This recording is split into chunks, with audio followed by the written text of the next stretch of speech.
my series of investing basics, we're going to talk about how bonds work. And this is actually a little bit more complicated than stocks, although the bond market is not nearly as sexy as the stock market, and people don't seem to get as excited about it. However, bonds are a very important part of our national infrastructure. If you think of things like government treasuries or CDs, or when municipalities create debt to fund things like roads, airports, school districts, water districts, those are all examples of investing in the bond market.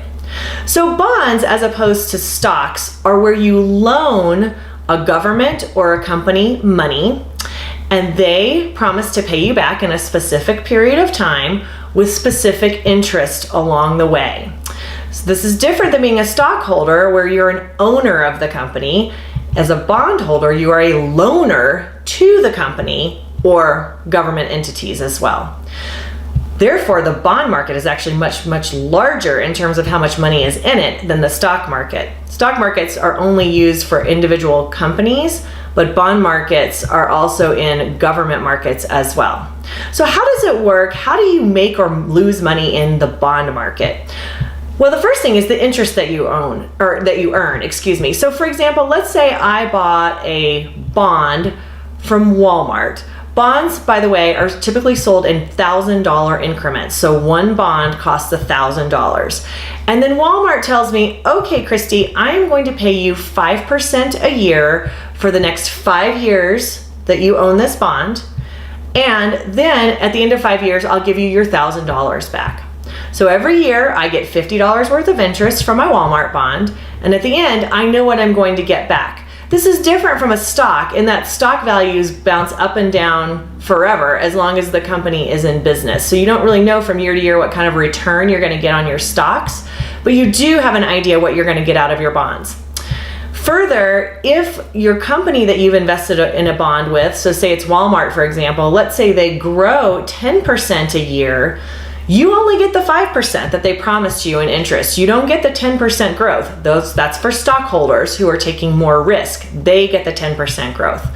Bondholders simply get the interest that they were promised all along.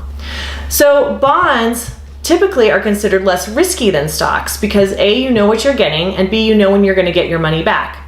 Another important component about bonds is that as a loaner of money to a company or a government, you are a creditor of that entity.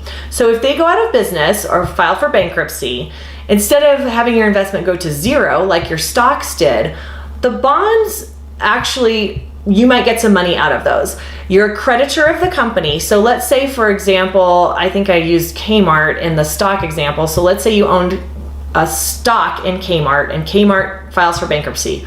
You have no value left in your stock. It's worth nothing.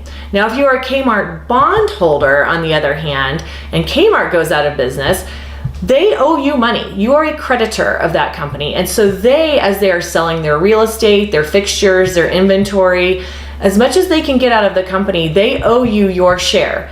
Now, will you get your $1,000 per bond back from Kmart if they're in bankruptcy? It's doubtful, but you might get $500 back, which is more than the stockholder would get.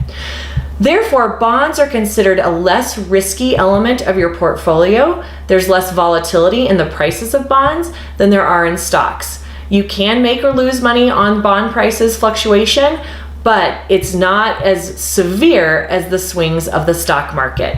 Both stocks and bonds have a place in your portfolio. Your time horizon and your risk tolerance will dictate how much of each you'll have in your asset allocation. And for more about what asset allocation means, please watch my video on asset allocation.